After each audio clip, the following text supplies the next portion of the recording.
This video has been brought to you by Juice 34. Juice is your community-owned provider for electric, internet, cable TV, and true local programming. Hi, I'm Rose Hayden with Hunt Regional Healthcare, and I am with Kim Saenz. She's the Assistant Director of the Emergency Departments, and we're so glad to have her today. Kim, thank you for joining me. Thanks for having me. Now we are talking about the flu. We know it's flu season, so we want to talk about the flu. First of all, what is the flu? The flu is a viral infection that's caused by the influenza virus. Okay. And so when you say virus, right, what does that mean? What are people, they're so used to getting a pill or antibiotic for things, so a virus does what? A virus replicates itself readily. It is not a bacteria. We can treat bacteria with antibiotics. Viral infections are a little bit differently, and oftentimes we just treat those with the symptoms that you're having. So there are a few antivirals available for this if it's caught in a reasonable amount of time. Okay. So how is the flu spread? The flu is spread readily through direct contact with a hard surface that has a flu virus on it. Okay. It's also most commonly spread by the droplet method. So that would be someone coughing or sneezing, and that can travel up to 6 foot in a closed area. Okay. So that's why we see this. It spreads quickly in schools, in nursing homes, extended care centers. So this is why we say when you're sick, it's best to stay at home. That makes sense. I could see that because it can spread through the air or it can be left on surfaces. Now, how long can that stay alive on that surface? Up to 24 hours Wow. the flu virus can live. Okay. We're all going to go wash our hands right now. Right. So when is flu season? Flu season kicks off usually in October and runs through March. But in the past years, we have seen cases through May and even a few into the summer. Okay. Now, who is at risk for the flu? We're all at risk for the flu, but the ones that we are most concerned with that are at the highest risk would be elderly people, anyone that's over age 65, and we worry about our very young population. Those are children under the age of 2. We also worry about someone who's immune compromised, someone who has a pre-existing comorbidity such as diabetes, lung disease. We worry about that because this is a respiratory infection. Oh, wow. Okay. Very good. And what are some tips for avoiding the flu? To avoid the flu, stay away from large crowds or sick people during flu season, which in Texas that runs 6 months. So use good judgment and think about where the flu is going to be. So it's pretty common at pharmacy areas to have sick people. So use good hand washing when you're in those places, common areas, restaurants. Always wash your hands. Okay. And let's talk about the flu vaccine.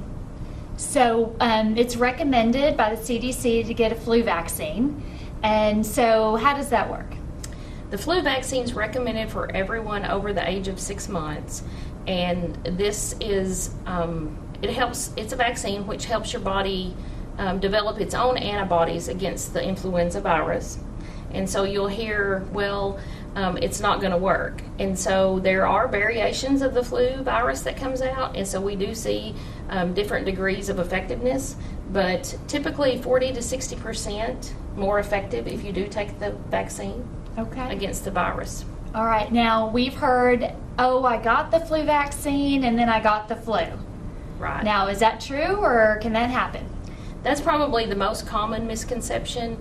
And that is not true. We do not give a live virus. The flu vaccine is not a live virus. There are 2 different types, and the second type is a single gene flu, and it's not a live virus either. So that's not possible. The issue with that is you may have been exposed prior to your vaccine, so you could have a 24-hour exposure and then you just become sick at that time.